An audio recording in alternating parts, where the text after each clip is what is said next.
The finally revealed villain of WandaVision has a new name, Agatha Harkness, but that name has been around the Marvel Universe for a long time. At the end of WandaVision's 7th episode, Agnes finally unveiled her true identity to Wanda Maximoff, confirming that the former Avenger was never the only witch hiding in Westview.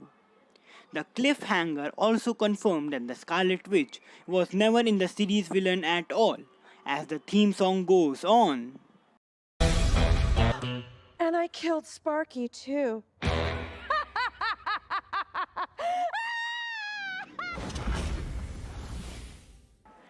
Through all the technical malfunctions in the neighborhood, from Pietro's resurrection to Sparky's sudden death, Agatha was in the director's chair. Now, Wanda's role in the Westview anomaly has been cast in a new light. She was never responsible for what amounts to kidnapping an entire New Jersey town. Equipped with the knowledge that Agatha has been manipulating her and the residents of Westview, all of Wanda's previous actions and the degree to which she is responsible for them suddenly became muddled. But despite Agatha's reveal being the series' biggest twist to date, many Marvel fans had Agnes pegged for a fraud since before the series premiered. And to be honest, I was one of them. WandaVision is just the latest in a long time of TV shows, including Mr. Robot, Game of Thrones, and Watchmen. For fans, have researched the trailers and dissected dialogue to figure out major point holes, and before the shows have even the chance to reach them.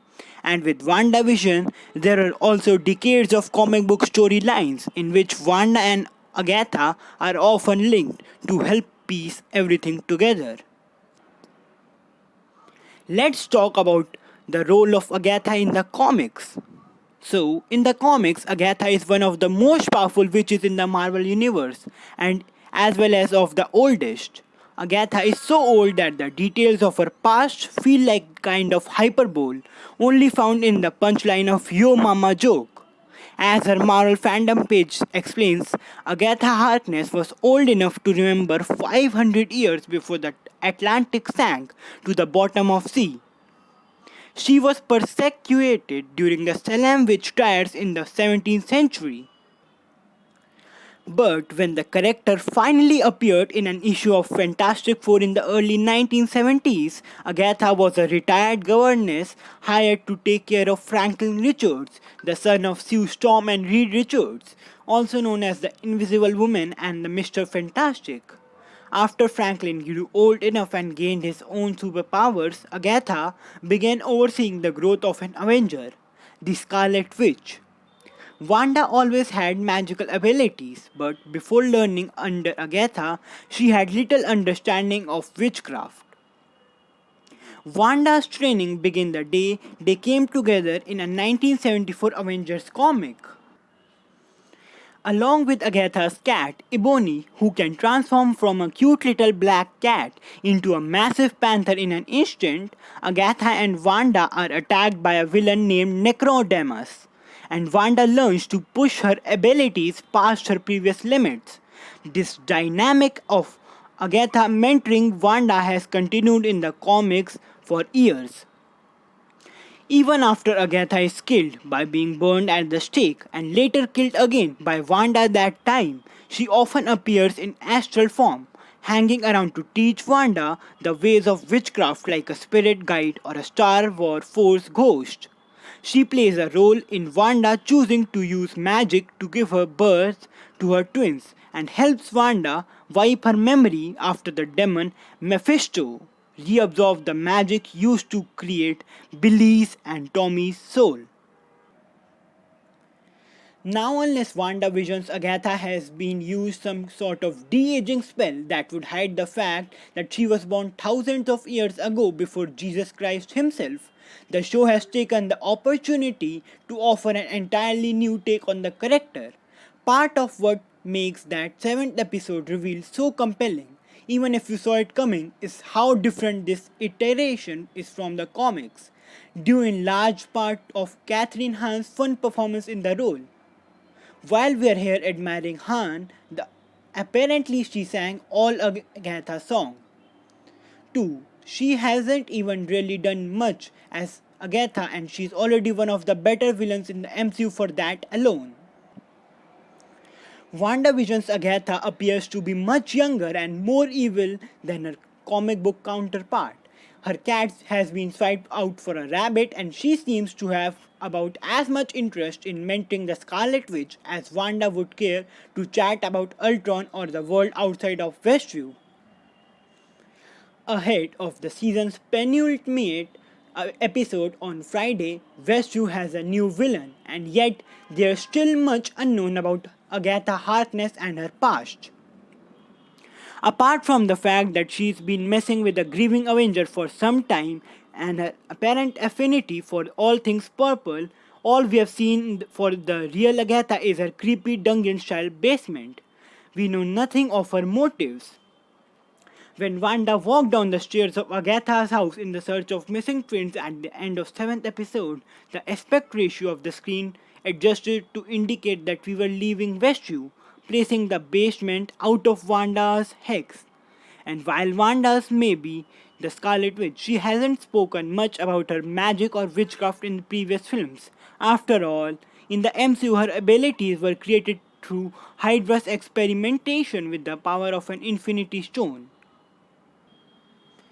This book, on the other hand, looks like kind of witchy stuff you could find in a grim fairy tale.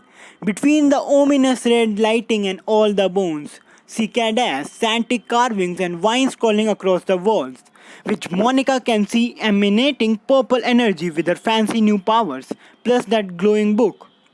Agatha is clearly up to something spooky down there. The book could be one of from the comics known as Darkhold, an ancient and evil artifact that has appeared in the titles like Doctor Strange throughout the years.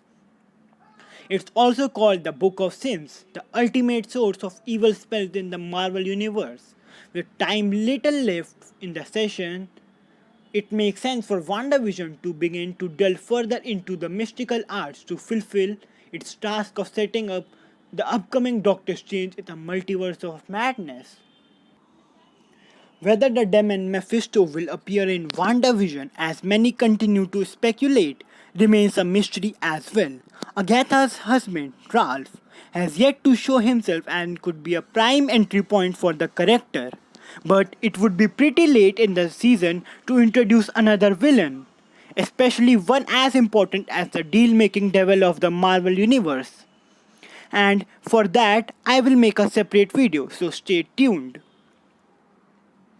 Agnes has been sticking her nose in Wanda's business since the WandaVision premiere, leaving breadcrumbs along the way to hint that she was truly anomaly in Westview. Agatha may take on the role that Mephisto played in Wanda and Vision's tragic story, and could have already reabsorbed the magic used to create the twins herself by using that glowing book of hers, or you all know, by eating them. Alright, she's probably didn't eat them.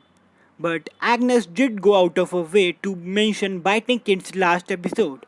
As long as Billy and Tommy don't merge with her body and flail around on the outstretched limbs at some point, we are cool, I guess. As Agatha all along comes to a close, the song details the current state of Westview with the series finally quickly approaching. It's too late to fix anything now. Now that everything has gone wrong, the twins are missing, Pietro is an imposter, and Wanda, one of the most powerful beings in the MCU, is under the spell of another witch. If Vision, Darcy, and Monica can help her free from the Agatha's hold, Wanda may be the only solution to the magical problems of Westview, just as Monica once suggested. And that will bring us to the end of the video. This was all about Agatha's past history in the comics of MCU. So, hope you enjoyed the video.